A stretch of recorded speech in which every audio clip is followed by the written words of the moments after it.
아니요. 우리에게는 비록 겨자씨와 같은 그 믿음일지라도 예수님을 향한 우리의 믿음은 결코 의심할 수 없는 진실한 우리들의 신앙의 고백일 것입니다. 여러분들 거짓말하는 거 아니라는 거 잘 알고 있습니다. 여러분들이 정말 주님이 나와 함께 하시고, 그리고 주님이 나를 위해서 십자가를 지셨으며 부활하셨다는 그 사실에 대해서 여러분들은 확실히 믿고 있을 것입니다. 그런데 오히려 야, 너 믿음이 부족해서 그래, 너 같은 걸 주님이 돌봐주실 거라고 생각하지 마 라고 말하는 것은 아마도 사탄의 거짓말일 가능성이 매우 큽니다. 여러분, 그런데 그렇게 삶 속에서 두려워하는 우리의 모습 때문이었을까요? 정말 필요한 게 내 삶을 지켜주시는 주님이라는 믿음을 더 크게 갖기 원해서였을까요? 오늘 우리가 읽었던 이 말씀은 성경 전체에서 가장 많은 사랑을 받는 아주 아름다운 시입니다. 말씀입니다. 수많은 노래가 있고요. 그리고 이 시로 말미암아 많은 성화들이 그려졌고, 그리고 성구 암송의 단골 구절이 된 말씀입니다. 심지어 우리 로운이조차 이 말씀을 암송했지 않습니까? 시편 23편. 전 세대를 초월해서, 역사를 초월해서 이 두꺼운 성경 속에서 찾아낸 모두를 감동시키는 말씀, 성경을 한 번쯤 보았던 사람이라면, 교회를 한 번쯤 다녀보았던 사람이라면 들었을 그 구절, 여호와는 나의 목자시니 내게 부족함이 없어라 라고 고백하는 바로 시편 23편입니다.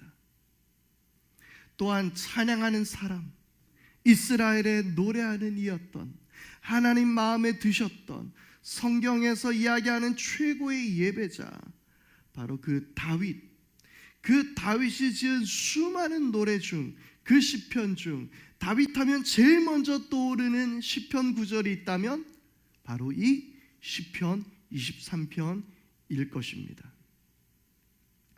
그러면 물어보겠습니다. 여러분, 이 시편 23편의 말씀이 여러분에게 있어서는 이 말씀이 소망의 말씀입니까? 아니면 시편 23편의 이 말씀이 감사의 고백의 노래입니까? 여러분들에게 이 말씀은 어떻게 읽히고 있습니까? 이렇게 되면 참 좋겠다는 말씀입니까? 아니면 정말 주님으로 인해서 나는 이렇게 살고 있어서 너무 감사합니다라는 여러분들의 고백입니까? 아마도 이 말씀을 우리 모두가 사랑하는 이유는, 사실 이 말씀은 삶의 고백일 수도 있지만 그보다 이러한 삶을 꿈꾸며 우리 모두가 소망하고 있기 때문은 아닐까요? 하지만 다윗은 이 시를 쓴 것은 단지 주님께서 목자 되시는 삶을 바라며 소망한 것이 아니라 진정한 그의 삶의 감사의 노래였고 그의 고백이었다는 사실입니다. 그러면 그가 모든 것을 다 가질 수 있었던 왕이었기에 여호와는 나의 목자시니 내게 부족함이 없습니다, 그렇게 노래할 수 있었던 것일까요? 그렇지 않습니다. 이 시는 그가 왕이었을 때, 최고의 권력 자리에서 모든 것을 다 가졌을 때 지은 시가 아니라, 우리가 잘 알듯이 사울의 쫓김을 받던 때, 위기와 고난의 때에 지은 시가 시편 23편입니다. 다윗은 어떻게 위기의 순간에서조차 이렇게 하나님께 감사할 수 있었을까요? 이렇게 아름다운 노래를 다윗은 부를 수 있었을까요? 다윗이 자신의 감정을 숨긴 채 그저 우리들이 흔히 아멘 아멘 하는 것처럼 그저 듣기 좋은 찬양의 시를 그저 써내려갔던 것일까요? 그렇지 않죠. 다윗은 사실 다윗의 많은 시들을 보았을 때에 하나님 앞에 기분 나쁠 때면 기분 나쁘게 반응했습니다. 그의 분노를 숨기지 않았습니다. 때로는 분노와 두려움, 염려로부터도 그는 여전히 하나님 앞에 숨김없이 아뢰는 사람이 다윗이었습니다. 그는 그 모든 것들을 숨기지 않고 정말 하나님 앞에 여호와는 나의 목자시니 내가 부족함이 없습니다 라고 노래하고 있었던 것이죠. 다윗을 이렇게 노래하게 한 그 근원은 무엇이 있을까요? 저는 그 근원은 바로 오늘 말씀 1절에 있다라고 생각합니다. 사실 우리에게 이 시가 우리의 삶의 진심 어린 고백이 되기가 어려운 부분이 어쩌면 이 1절이 아닐까라는 생각도 해보게 됩니다. 자, 1절의 말씀 함께 다시 한번 읽어보겠습니다. 시작. 주님은 나의 목자시니 내게 부족함 없어라. 아멘. 여러분, 우리는 주님은 나의 목자이시니 이 고백에 있어서는 아마 여러분들이 믿음으로 그냥 신앙적 차원에서 아멘이라고 할 수는 있습니다. 하지만 어떻습니까? 내게 부족함 없어라 라는 구절에도 여러분들은 아멘 하실 수 있으십니까? 이 말씀은 좀처럼 받아들여지지 않을 것 같습니다. 왜냐하면 당장 내 삶을 돌아보니 부족함 투성이이기 때문이죠. 여러분, 대출 없이 집을 사고 싶죠. 집은 갈수록 더 커져갔으면 좋겠죠. 아이들의 학교 성적은 올라야 하겠죠. 좋은 대학도 들어가야겠죠. 직장에서는 승진도 해야 하고 월급도 더 올라가야겠죠. 사업은 더 크게 성공을 해야 하고 그래서 또 더 좋은 차도 타고 싶고 남들이 들고 다니는 그 흔한 명품 가방 하나 나도 좀 들었으면 좋겠고 뭐 여러 가지 소망이 있을 것 같습니다. 때로는 여자친구가 생겼으면 좋겠다는 마음도 있을 수도 있겠죠.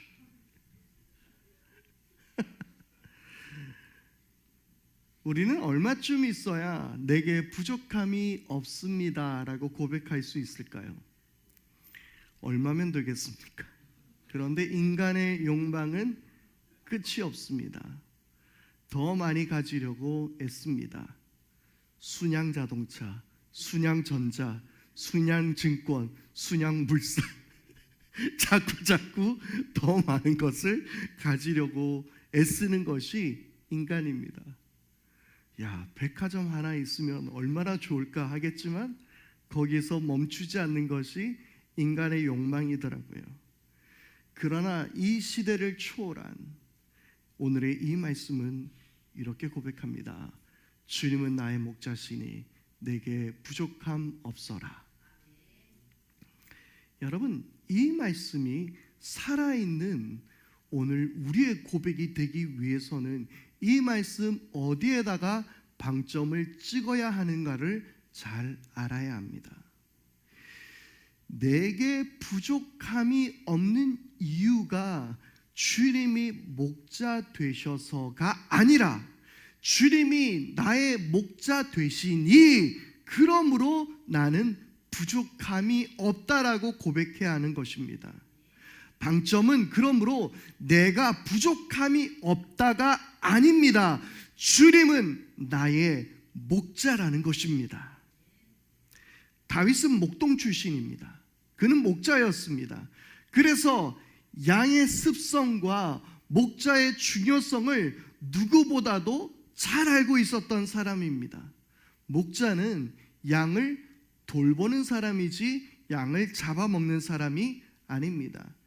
성경은 그래서 목자를 지도자, 특히 왕을 뜻하는 말로 은유적으로 쓰이기도 했습니다. 그래서 에스겔 말씀을 보면 하나님은 왕들을 목자로 은유해서 이렇게 말씀하십니다. 사람아, 너는 이스라엘 목자들을 쳐서 예언하여라. 너는 그 목자들을 쳐서 예언하여라. 나 주 하나님이 이렇게 말한다. 자기 자신만 돌보는 이스라엘의 목자들에게 화가 있을 것이다. 목자들이란 양떼를 먹이는 사람들이 아니냐. 그런데 너희는 살찐 양을 잡아 기름진 것을 먹고 양털로 옷을 해입기는 하면서도 양떼를 먹이지는 않았다. 너희는 약한 양들을 튼튼하게 키워주지 않으며 병든 것을 고쳐주지 않았으며 다리가 부러지고 상한 것을 싸매어주지 않았으며 흩어져 있는 것을 모으지 않았으며 잃어버린 것을 찾지 않았다. 오히려 너희는 양떼를 강압과 폭력으로 다스렸다. 목자가 없기 때문에 양떼가 흩어져서 온갖 들짐승의 먹이가 되었다. 에스겔 34장 2절에서 5절 말씀은 이렇게 말하고 있는 것입니다. 목자들이란 뭐하는 사람들이라고요? 양떼를 먹이는 사람들이라고 말씀하시면서, 그런데 목자들이 양들을 먹기만 하고 돌보지 않았다라고 이 말씀은 질책하고 있는 것이었습니다. 양은 먹이라고 하셨지 먹으라고 하시지 않으셨다라는 거예요. 그런데 양들을 먹기만 한다라고. 말씀을 보니까 약한 양들을 튼튼하게 키워주고 병든 것을 고쳐주고 다리가 부러지고 상한 것을 싸매어주고 흩어진 것을 모으고 잃어버린 것을 찾지 않았다라는 이 말씀을 바라보게 될 때 이쯤 되면 양들이 어떤 존재라는 것을 우리는 짐작할 수 있을 것 같습니다. 예수님께서도 베드로에게 네가 나를 사랑하느냐 물으신 후에 뭐라고 말씀하셨습니까? 내 양을 먹이라 라고 말씀하셨어요. 목자는 양을 돌보고 먹여야 하는 것이 가장 큰 임무라는 것입니다. 양은 당시 고대인들에게는 매우 소중한 중요한 동물이었습니다. 가축이었습니다. 양들은 특별히 사람들과 먹는 것이 겹치지 않아요. 굳이 사람들의 양식을 나누어서 그들에게 먹이를 줄 필요가 없었습니다. 그래서 그들을 키우는데 더 용이했겠죠. 그리고 양의 털과 가죽은 옷이나 천막을 만드는 데 쓰였습니다. 그리고 특히 양고기는 성경이 금하고 있는 동물이 아니었기에 그들은 먹을 수 있었고요. 또한 뼈까지 깎아서 각종 가재도구를 만들어서 썼다고 합니다. 양고기를 저는 많이 안 먹어봐서 모르겠습니다만은 그 양덕동에 가면 어린 양 양꼬치라는 집이 있던데 전 너무 잔인하다는 느낌이 들었습니다.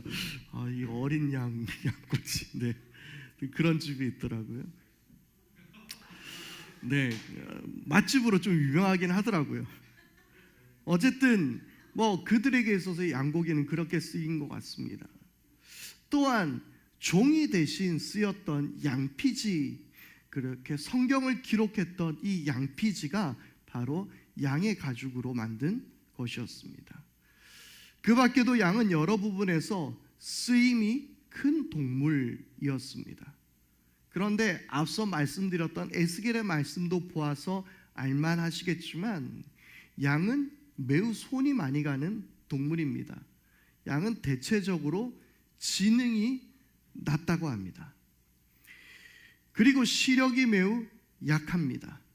시력이 너무나도 좋지 않기 때문에 바로 눈앞에 있는 풀이나 잡초 또는 버섯, 이것도 제대로 분간하지 못하는 정도라고 하더라고요. 그래서 사물을 잘 분간하지 못한다고 합니다. 주변 환경을 그래서 잘 파악하지 못하는 것이 양입니다. 그래서 집을 잘 잊어버립니다. 그래서 양떼를 모아두지만 지 마음대로 다니게 수 있는 것이 양이라는 거예요. 그래서 양을 늘 울타리에 넣지 못하면 항상 아무 곳이나 싸돌아다니는 것이 양의 특성입니다. 그리고 양은요, 풀을 먹을 때 거의 뿌리까지 뽑아서 먹는다고 합니다.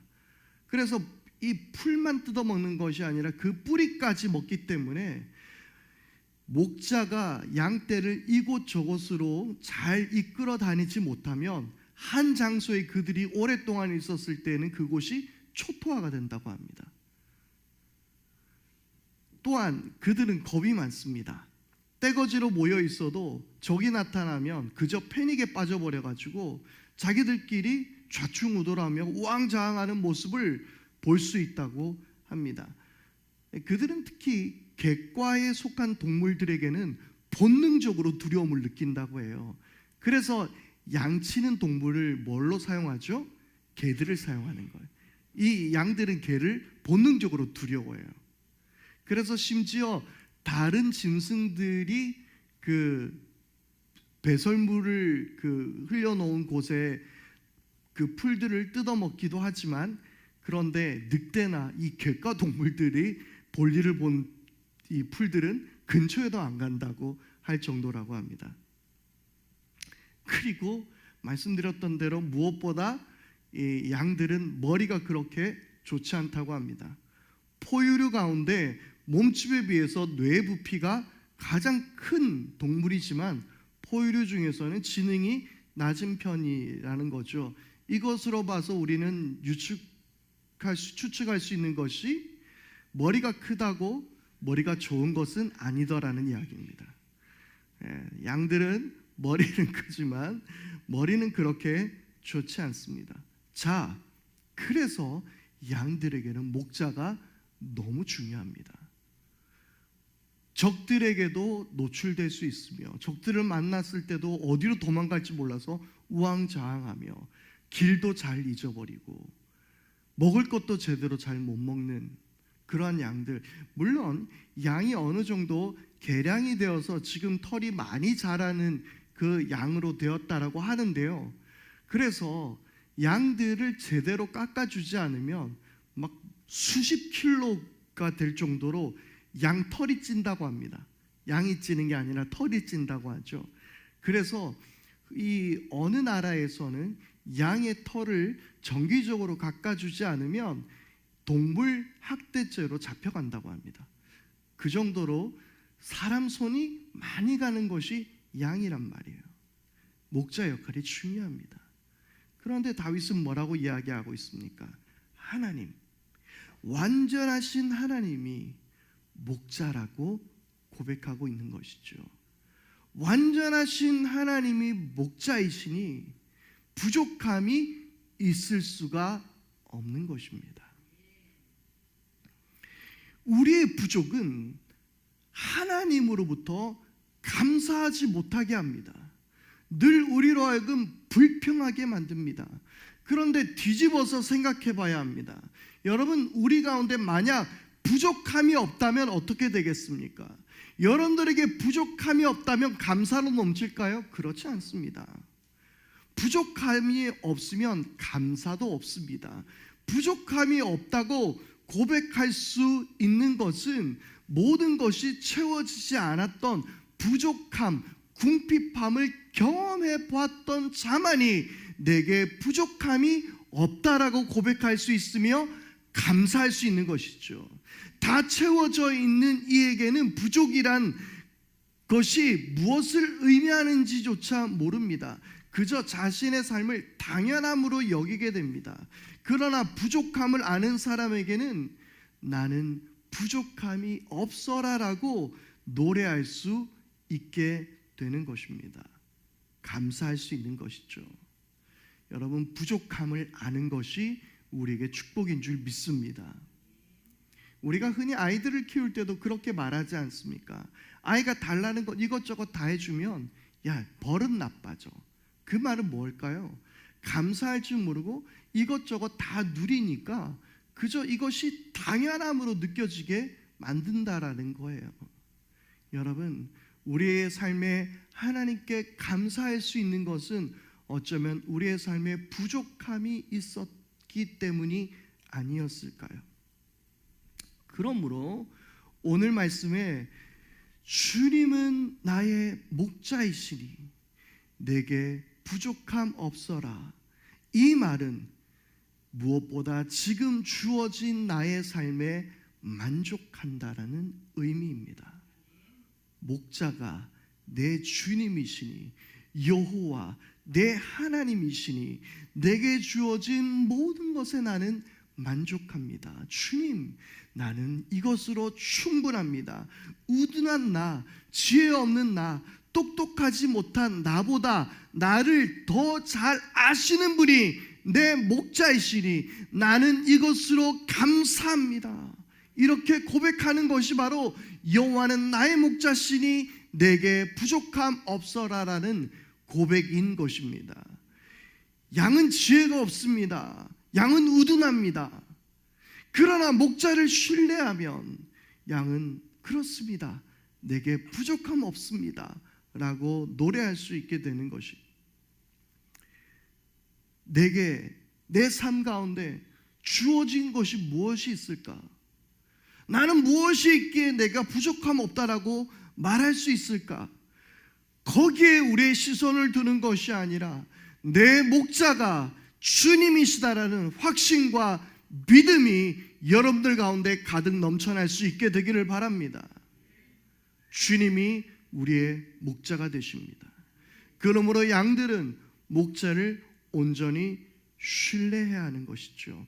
2절 말씀에는 나를 푸른 풀밭에 누이시며 쉴 만한 물가로 인도하신다라고 고백하고 있습니다. 양들이 어느 날 이런 생각을 합니다. 다른 풀밭에 더 좋은 게 있을 것 같은데, 다른 양들 보니까 양들 그 털빛깔이 다르던데 어디 가서 좋은 거 먹고 오는 것 아닌가? 더 좋은 곳이 있는 것 아닌가? 여기 물가보다 더 좋은 물가가 있는 것은 아닐까? 이런 양은 목자를 신뢰하지 못하는 양입니다. 지금 이곳이 나의 최상의 푸른 풀맛, 지금 나의 삶이 쉴만한 물가라는 사실을 믿음으로 받아들일 때 목자를 온전히 신뢰하며 사는 것이죠. 여러분, 이것은 정신승리 이런 이야기가 아닙니다. 내 주님이 목자이시기에 그것을 믿는 것입니다. 목자를 신뢰하는 것입니다. 그런데 이 양떼들은요, 사실 늘 푸른 풀밭 쉴만한 물가만 있는 것은 아닙니다. 실제로 우리 삶도 그렇습니다. 고난과 아픔의 시간들이 있습니다. 이런 시간들을 들고 이것이 여러분들에게 푸른 풀밭 쉴만한 물가입니다 라고 말할 수 없습니다. 그렇습니다. 아픈 시간입니다. 슬픈 시간입니다. 고통의 시간입니다. 이 고통의 시간은 더디게 가고 또한 어디로 갈지도 알 수 없는 광야같이 막막한 시간이 될 수도 있습니다. 그곳은 푸른 풀밭도 아닙니다. 쉴 만한 물가도 아닙니다. 그래서 4절은 이렇게 말씀합니다. 4절의 말씀 우리 함께 읽겠습니다. 시작. 내가 비록 죽음의 그늘 골짜기로 다닐지라도 주님께서 나와 함께 계시고 주님의 막대기와 지팡이로 나를 보살펴 주시니 내게는 두려움이 없습니다. 아멘. 어디를 다닌다고요? 죽음의 그늘 골짜기. 이 좋은 목자가 이끄는 양떼들도 죽음의 그늘 골짜기를 갈 때가 있는 것입니다. 여러분, 혹시 죽음의 그늘 골짜기를 가고 계십니까? 여러분의 실수가 아닙니다. 여러분들의 잘못도 아닙니다. 그러면 하나님의 실수입니까? 그 역시 더더욱 아닙니다. 그러면 왜 우리는 죽음의 그늘 골짜기로 가야 하는 것일까요? 광야는 내리쬐는 태양, 급작스런 국지성 폭우, 폭풍, 맹수의 공격, 강도의 습격이 빈번한 곳이 바로 양들이 있는 이 광야였습니다. 여러분, 우리의 인생은 광야와 같습니다. 그 속에서 목자들은 양떼를 지키기 위해 혼신의 힘을 다합니다. 양떼의 상태를 점검하고 다친 곳이 있다면 올리브 기름으로 양의 그 다친 상처를 발라주기도 합니다. 중요한 것은 광야 같은 우리의 인생이지만 폭풍 후, 국지성 폭우, 강도가, 짐승들이 나를게 위협을 주는 광야 같은 인생이지만 주님께서 나와 함께 계시고 이것이 우리의 능력이 되는 것입니다. 사꾼들은 위험 상황에 들게 되었을 때에 양들을 남겨두고 떠나지만 도망가지만 우리의 선하신 목자는 우리와 함께 하시는 줄 믿습니다. 김기성 목사님이 유럽 여행을 하시다가 한 작은 교회에 들러서 잠깐 쉬었던 적이 있었다고 그랬습니다. 그때 한 게시판에서 이런 글을 읽게 되었다고 하셨는데요. 그 글의 내용입니다. 나는 일생 동안 참 훌륭하고 좋은 책을 많이 읽었습니다. 그렇지만 나는 그 속에서 시편 23편에 나오는 내 단어보다 내 마음을 더 고요하고 기쁘게 해준 말을 발견한 적이 없습니다. 그것은 주님께서 나와 함께 계시다. Du bist bei mir. 독일어예요. 이 말입니다. 임마누엘 칸트. 임마누엘 칸트는 18세기 철학자이면서 현대 철학의 문을 열었던 위대한 철학자입니다. 임마누엘 칸트는 그가 일생에 수많은 책을 읽었지만 시편 23편의 이 네 단어 Du bist bei mir라는 이 네 단어보다 아름다운 단어를 본 적이 없다라는 거예요. 주님께서 나와 함께 계시다. 이 감사의 노래는 바로 목자를 온전히 신뢰할 때에 부를 수 있는 노래입니다. 완전하신 나의 하나님께서 내게 목자가 되어주셔서 의의 길로 인도하여 주시니 주님 감사합니다. 나와 함께 하시는 하나님, 사망의 그늘의 골짜기에서도 나를 떠나지 아니하시는 하나님, 나는 오직 주님만 예배합니다. 이 고백이 오늘 저와 여러분들 가운데 함께 있게 되기를 바랍니다. 주님을 신뢰하십시오. 2023년 어떤 일이 죽음의 그늘 골짜기로 우리의 삶에 다가오게 될지 우리는 어느 누구도 예측할 수 없습니다. 우리의 인생은 광야와 같아서 한치 앞을 내다볼 수 없습니다. 어쩌면 코로나보다 더 위험한 바이러스가 우리를 덮치게 될지도 모릅니다.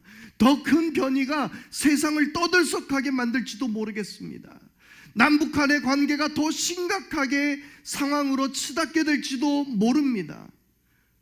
지난 12구 사태와 같이 또 길에서 어떤 사람들이 어떻게 죽음을 당하게 될지 우리는 알지도 못합니다.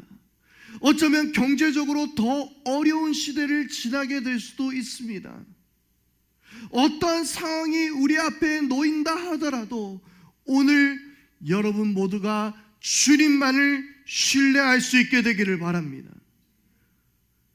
제가 이번 2023년 표어를 오직 주님만을 신뢰하라 라고 했지만 사실 그 앞에 한마디를 더 붙이고 싶었습니다. 모든 일을 만나든지 무슨 일을 만나든지 주님만을 신뢰하라. 주님만을 신뢰하기로 결단하십니까? 완전하신 우리 하나님께서 우리의 목자 되시고 우리의 목자가 되어주셔서 쉴만한 물가와 푸른 초장으로 우리를 인도하여 주시며 우리를 사망의 죽음의 그늘 골짜기에서도 결코 떠나지 아니하시고 우리와 함께 하시는 그 참 선하신 목자가 우리 하나님이신 줄 믿습니다. 그 완전하신 주님 앞에 온전히 우리의 삶을 드리며 주님만 예배하는 저와 여러분들이 다 될 수 있게 되기를 바랍니다. 오늘 이 시간 우리 함께 말씀 앞에 결단하며 함께 찬양하겠습니다. 완전하신 나의 주님, 의의 길로 우리를 인도하여 주시옵소서. 행하신 모든 일 주님 완전하심을 나는 믿습니다. 나는 그렇습니다. 내 모든 삶 가운데 주님만을 신뢰합니다. 그렇습니다. 나는 모든 삶 가운데 주님만을 예배합니다. 주님만을 경배합니다. 주님만을 신뢰합니다. 오늘 그 고백이 저와 여러분들 가운데 있게 되기를 바랍니다. 이 시간 말씀